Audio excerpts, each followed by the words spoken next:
But you know what she saw at that moment? She saw fire come down and consume the gifts. And afterwards, she's sort of like, wow, I've never seen anything like this. And she was talking to some Orthodox Christians about it. They'd never seen the fire come down to consume the gifts. My late spiritual father did. He never talked about it. Oh, guess what? You could see that it happened in his demeanor in the altar. Blessed Dimitri, he was transformed in the altar. And every priest that ever served with him, concelebrated with him, would see that. He could even see, when the great entrance, when the angels are coming out with the priest in the chalice. He could see the angels. I remember when I would visit the Kazan Skid in Santa Rosa, and I was in the guest wing, and Father Dimitri would oftentimes be up during the night, and he made a comment, and one night, about 2 a.m, I'm hearing this joyous laughter coming from his cell. I didn't have to ask anybody about what that meant, because he was so filled with the joy of the presence of Christ that he was laughing with joy. Father Paul, Hieromonk Paul, once took Father Dimitri to a doctor's appointment, and as they were crossing over the Highway 101 on an overpass in Santa Rosa, he said, Father was just driving along, and all of a sudden, Slava Bogu! And his hand goes up in the air. Father Dimitri. Father Paul almost drove off the road. But that was Father Dimitri. He was just slain in the spirit. There was one time when I was visiting, and there was a knock at the door, and the nuns were busy, and I went to the door, and there was this young woman who worked in the neighborhood as a caregiver. And she came to the door, and I said, can I help you? She says, I just need to talk to someone. I've been going through a difficult time, and I've been very depressed. I just need to get it off my chest and talk to someone. And I said, well, come on in.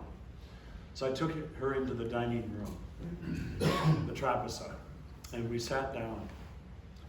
And Father Dimitri came in. He didn't speak English, so he had no idea what she was saying. But he was showing his hospitality, and he sat there with the two of us.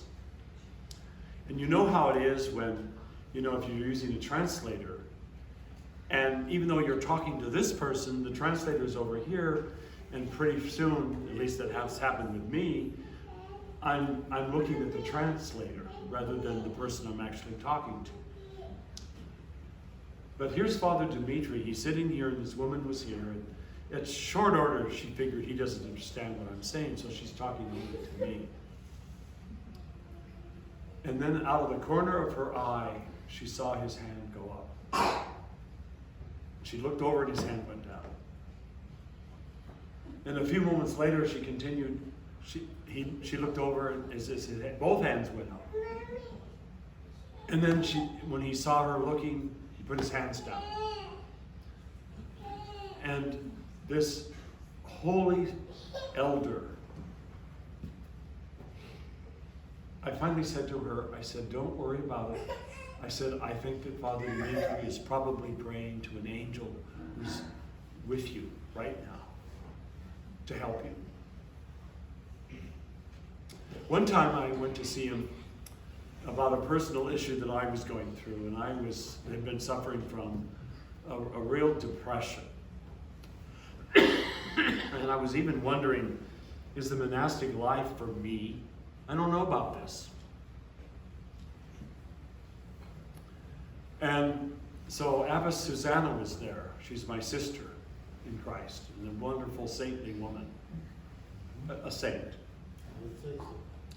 And so she's translating, and she is such a godly woman. I can say anything.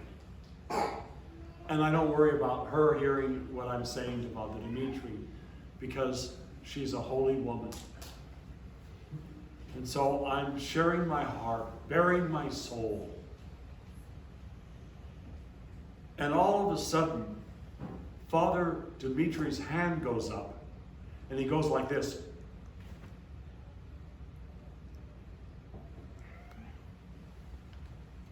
He had just rebuked the demon who was attacking me. And I knew instantly that's what had happened, because all of a sudden, my heart soared with joy. And the demon of despondency had disappeared at the command of this holy man. All he did is...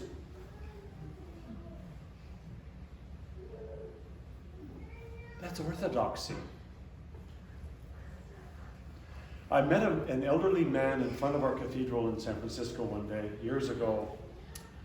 And it was shortly after the glorification of St. John as a saint of the Universal Church.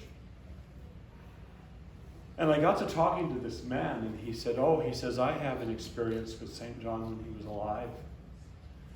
He said, I was walking in front of the cathedral with my little boy. And all of a sudden the doors open, and comes out of the church, out of the cathedral, descending the staircase is Archbishop John. And he said at the very moment he was coming out of the church, my son had a terrible attack. His son had what's that breathing thing? Asthma. Asthma. His son had asthma. And his son had this terrible attack an asthma attack, and was struggling breathing. And the Archbishop came up and he said, "What's wrong with your son?" And he said, "He has asthma. He's having a terrible asthma attack." And Archbishop John said, "No, he doesn't." And then continued walking away. Thank you for letting me use the top of your head. And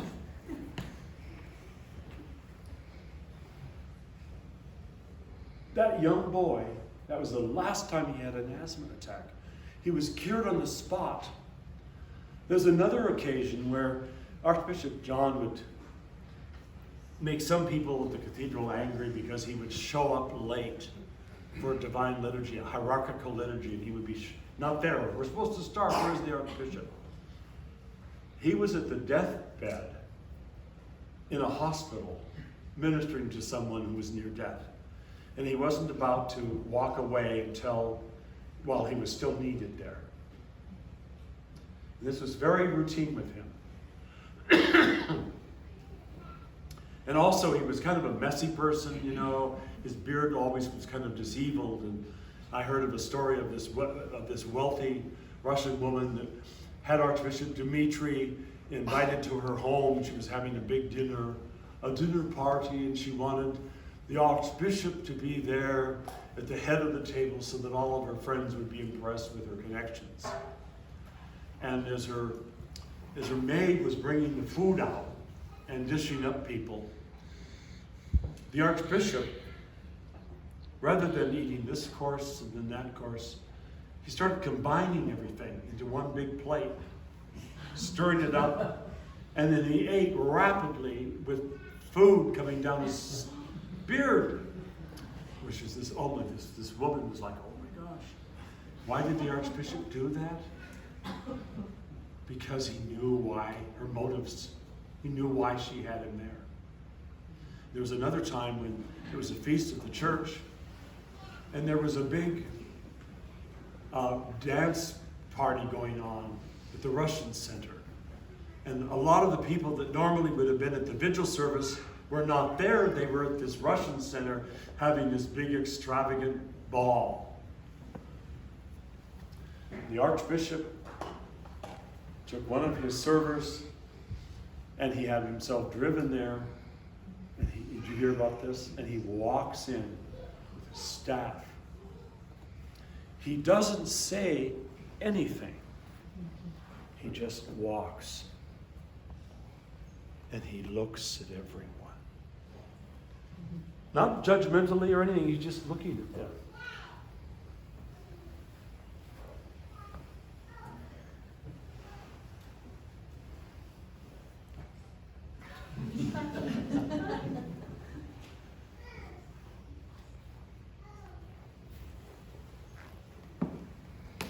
And then he leaves.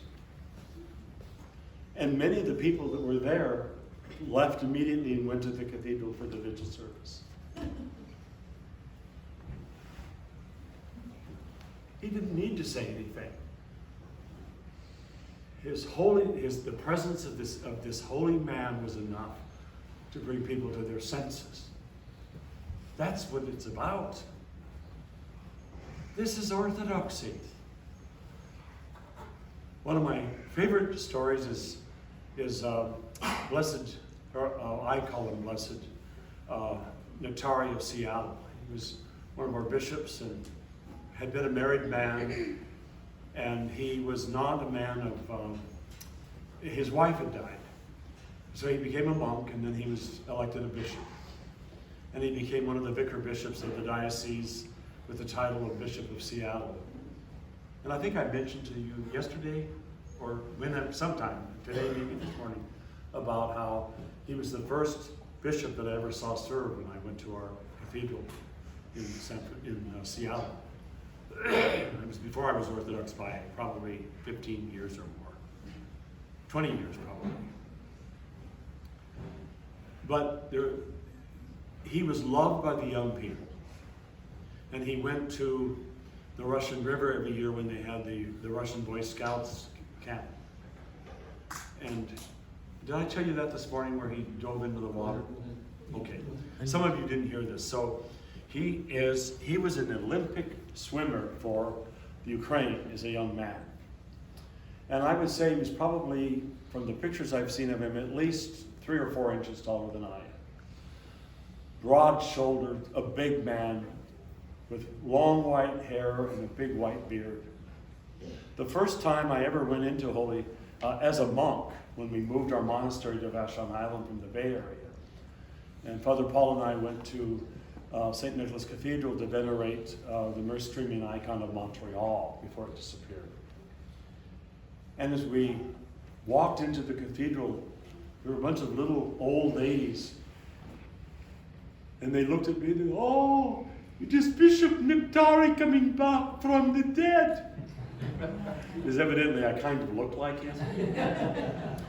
But what he did is when he arrived at the Russian River, he took his rasa and his cassock off, down to his tunic, and he dove into the water and swam downstream under the water, collecting seaweed. And when he was right where all the boys were swimming, he came up with a great roar, covered with seaweed. The boys are screaming and trying to get away from this sea monster, and then they realize who it is, and they grabbed onto his tunic, and he swam them to shore, and then he dove back in, and a half hour later, he comes back with his staff and his klobuk and his panagia around his neck as the bishop. What's not to love about that? He's the guy that every day would walk from his apartment to the cathedral in San Francisco through the Haight during the 60s. And so at some point, the hippies, seeing this formidable man with the long hair and beard and the staff and robes, declared him as the king of the hippies. I remember seeing him. And he proudly told people, "I am the king of the hippies." This is true sanctity. This is true holiness. There's another story about St. John the Wonder Worker, who was known in Paris after he left Shanghai as St. John the Barefoot by Parisians. He went barefoot until finally the bishop said, "Enough of this, you got to wear shoes." And they ordered him to wear shoes. But this humble man who went barefoot as an archbishop and who rescued orphans from the streets of Shanghai. And when he was leaving, fleeing the communists, with his own money, he bought St. Tikhon's house in San Francisco and sent these children with the nuns to San Francisco, even though he wasn't Bishop of San Francisco, to get them to a safe place. And so he went to the hospital once when there was a woman who was dying of rabies. And you know there's no cure for rabies. If you get bitten by a rat, you have to be tested immediately. If they don't have the rat, you're going to be the rabid beast. Then they're going to start the program of injections, which can be very painful in the stomach, at least at one point. But this woman came down with rabies. She didn't know she had been bitten. And this woman was dying. So he went to see her. And he took her the Holy Mysteries.